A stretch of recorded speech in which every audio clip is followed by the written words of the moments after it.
تو تم بھی اس جیسی ایک صورت بنا کے لے آؤ. وَادْعُوا شُهَدَاءَكُمْ، اور ان کو بھی بلا لو جو تم نے اپنے گواہ، اپنے معبود، اپنے الہ بنا رکھے ہیں من دون اللہ، اللہ کے سوا. بولیے اللہ کے سوا. ان کنتم صادقین، اگر تم سچے ہو. بولیے اگر تم سچے ہو. اب ذرا غور سے سمجھیے، قرآن پاک کے منکر اس وقت بھی تھے اور آج بھی ہیں اور قیامت تک رہیں گے. تو یہ چیلنج اللہ کا 3 قسطوں میں آیا. پہلی قسط سورہ بنی اسرائیل آیت نمبر 88 میں، قُلْ لَا إِنِ اجْتَمَعَتِ الْإِنسُ وَالْجِنُّ، اللہ نے فرمایا میرے محبوب ان سے فرما دیجئے کہ سارے جن اور انسان جو قرآن کے مخالف ہے جمع ہو جاؤ. تو تم جمع ہو کر اس قرآن جیسا کوئی قرآن بنا کے لے آؤ.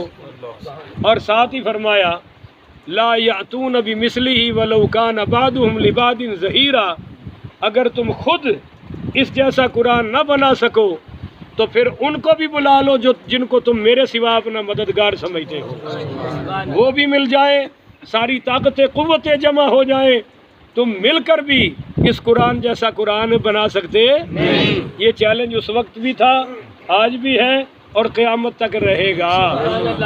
بولیے قیامت تک رہے گا. پھر دوسرا چیلنج آیا کہ اچھا وہ چیلنج کہاں آیا؟ سورہ ہود. بولیے سورہ ہود. اس میں اللہ نے فرمایا قل، میرے محبوب انہیں فرما دیجیے، ام یقولون افترا، یہ کہتے ہیں کہ یہ تم نے خود گھڑا ہوا ہے. تو قل، آپ ان سے فرما دیجیے فاتو بعشر سور من مثلہ، اچھا پھر تم بھی اس جیسی 10 صورتیں گھڑ کے لے آؤ. پورا قرآن نہیں بنا سکتے تو 10 صورتیں ہی، پر وہ 10 صورتیں بھی لا سکے. تو پھر سورہ یونس میں اللہ نے ایک اور چیلنج کیا کہ چلو ایک صورت ہی لے آؤ. کتنی صورتیں؟ ایک. وہی چیلنج اب مدنی صورت ہے نا، سورہ یونس مکی ہے، یہ مدنی ہے.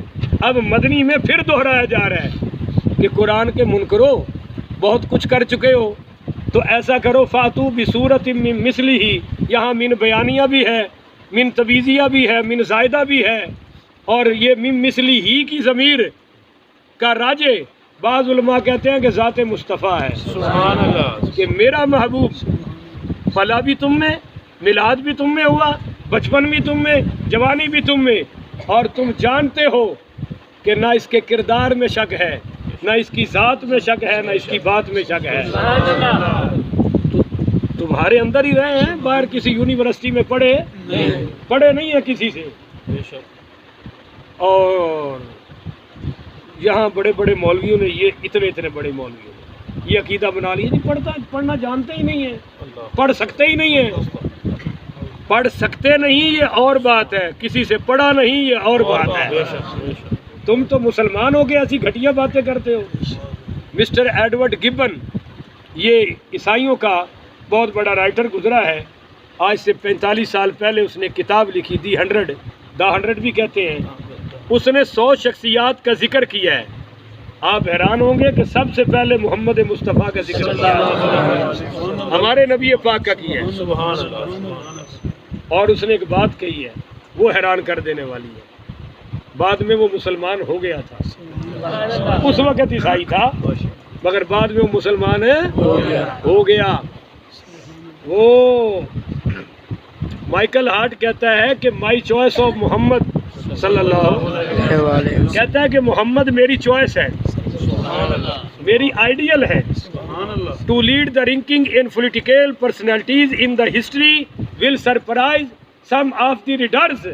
کتاب پڑھنے والے قائرین کو ریڈرز کہتے ہیں. کہتا ہے کہ لوگ سرپرائز ہوں گے، حیران ہوں گے کہ میں عیسائی ہو کر مسلمانوں کے پیغمبر کو پہلے درجے پہ کیوں لایا ہوں. کہتا ہے لوگوں میں نے 99 شخصیات کو اسٹڈی کیا، ان میں ایک بات مشترک تھی اور وہ حضور، اس میں ڈیفرنس تھا ان کا. حضور تنہا تھے، علیحدہ تھے، اسی ڈیفرنس سے میں انسپائر ہو کر حضور کو پہلے درجے پہ لایا ہوں. اب پوچھا بھائی وہ ڈیفرنس کیا ہے، انفرادیت کیا ہے؟ کہنے لگا انفرادیت یہ ہے کہ جب میں نے 99 شخصیات کو پڑھا ایک بات ان میں مشترک تھی اور حضور میں وہ نہیں تھی.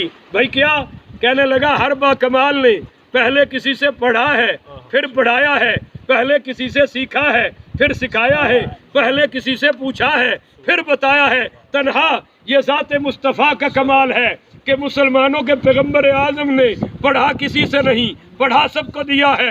کائنات میں پوچھا کسی سے نہیں، بتا سب کو دیا ہے. سیکھا کسی سے نہیں پر سکھا سب کو دیا ہے. سیکھا تکبیر، نعرہ رسالت، یا رسول اللہ، نعرہ حیدری، یا علی. تو من مثل ہی کی ضمیر کا مرجع حضور کی ذات ہے کہ لے آؤ نا اس جیسا جو تمہیں اور قرآن بنا کے دکھا دے. ہائے ہائے ہائے، بابا میرے علی شاہ نے تو گالی مکا چھڑی. کوئی مثل نہیں میرے ڈھولن دی، کوئی مثل نہیں میرے ڈھولن دی. چپ کر میرے علی، اتھے جا نہیں ہو بولن دی. بولو اتھے جا نہیں ہو بولن دی. تو یہ کہتے ہیں جی اللہ چاہے تو محمد ورگے ہزاروں پیدا کر سکتا ہے. جاہلو، یہ تمہیں کس نے بتا دیا؟